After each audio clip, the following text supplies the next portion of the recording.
มาตอนที่สองเนาะ เด้อไม่ต้องมาบังเด้อ พักรถเนาะ ลงมาบังเด้อลงมาบังเด้อ ฝนแง่ๆอยู่นี่นะฮอดกาสีแล้วเด้อ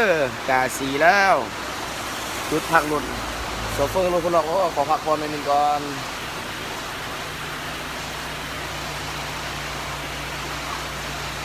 หมอคงนี่เขาธรรมศาสตร์ดูกาสีเด้อฝนตกสบายดีทุกคนก็แล้วกันนะ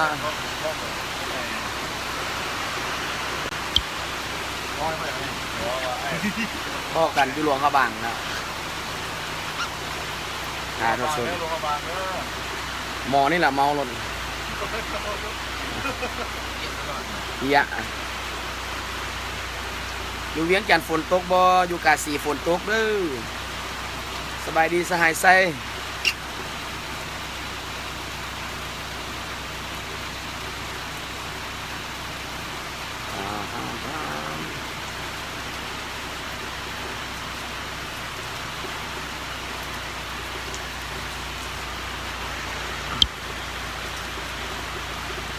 ฝนตกมาคิดฮอดแก้วตาที่อยู่เวียงจันทน์คิดฮอดเจ้าทุกเช้าทุกคำนั่งคอยเจ้ากับโบมาลืมแล้วบ่ว่าอายคิดฮอดเจ้าแท่นาโอ้น้องการดาเจ้าไปมีผัวใหม่โอ้ยมิวสิก เอาไปป่าเนาะฝนตก ฮะ เก็นมาไหมเนาะ คักแท้ หูฟังไง อืม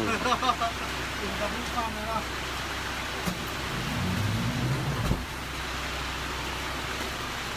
อายผิดหวังเสียใจเลยนั่งห้องไห้คิดฮอดดวงใจที่เจ้าจากอายไปอันนี้เป็นมิวสิกเนาะนั่งซึมนั่งคอยคิดฮอดน้องเจ้าอยู่บ่ไหวปานใดน้องจะกลับมาอายนี่นะคิดฮอดความเพลงโอ้ยเพลงมิวสิกเนี่ยเมื่อกี้เพลงมิวสิกคือไว้ตอนนี้เนาะฝนตกลงมาพลอยบรรยากาศได้ฟังเสียงเพลงคิดฮอดสาวห้ามตอนนี้เจ้าเมียเจ้ายุ่มกันดีกว่ากินปลากันหรอปะเจ้านะกับเมียเนี่ย โอ้ป้าเป็น10 ปีแล้ว 10 ปีแล้วลูกได้สักจักคน เดียว ลูกคนเดียว ลูกอยู่กับแม่เมียเจ้าแท้ใด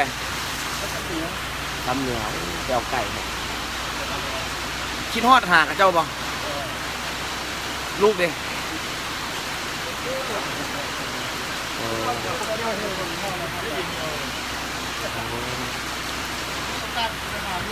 หาลูกมีโอกาสเขาได้ไปท้ายเขาสุดที่พุ่นก็ได้ไปหาบ่ได้ติดต่อกันเลยว่ะกับลูก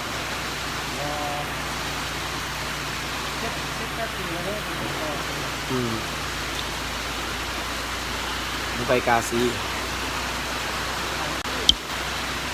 มาบรรยากาศฝนตกมานั่งเสาตูบมาพักพรรถซื้อมันเดินทางมาไกล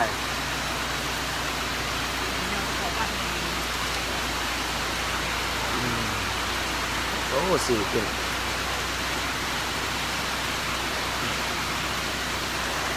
เขาที่ไปทางไม่นี่กะว่ามือจักโมงหอนมือนี่บ่จักโมงหอนมือกะว่า9 โมงแรงนี่เด้โอ้มันคันฝนตกสิเขาประกาศยัน12 โมงหมดจักทางตีนรถเขาบ่มื่นที่ระบบเบรกดิฉันปอดเป็นค่อยไปแล้ว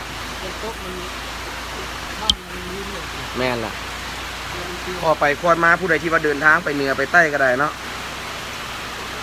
ฝนตกโอ้สิวขึ้น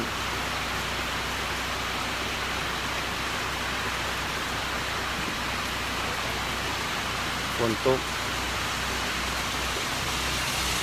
อยุกาสีฝนตก ตอนนี้ฮอดกาสีนั่งไปลงเขาบางทีมงานนั่งพักลงมาพักผ่อนเซารถเลยสิฝนตกลินลินคิดฮอดยุพิน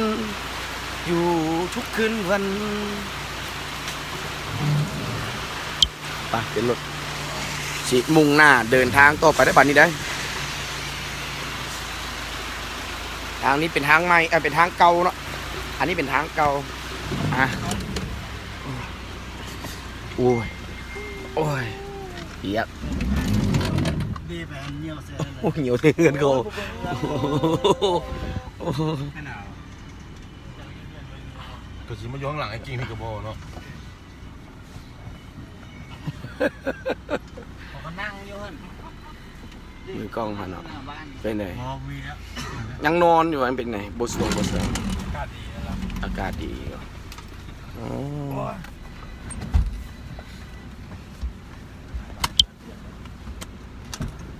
อ่ะเดินทางต่อวันนี้พี่น้องเอ๋ยมุ่งหน้าไปหลวงพระบางหลวงพระบาง เอ้า อีนั้นเราถูกกันเลย นั่งใส่ จะเหี่ยวไป ก้อนเงี้ยวขนาดนี้คุณบอกก้อนเงี้ยวเขาก็เห็นแล้ว เห็นเขาไปว่าด็อก ยาวมัน นี่แล้วเขาเห็นของทางกัน ไปโลโก้อยู่นี่ ไม่เลือกเลย บ้าน อ่ะพอกันอยู่หลวงพระบางเนาะผู้ใดขับไปได้มาคอยไปคอยมาเด้อครับขี่รถยานพาหนะบ๊ายบาย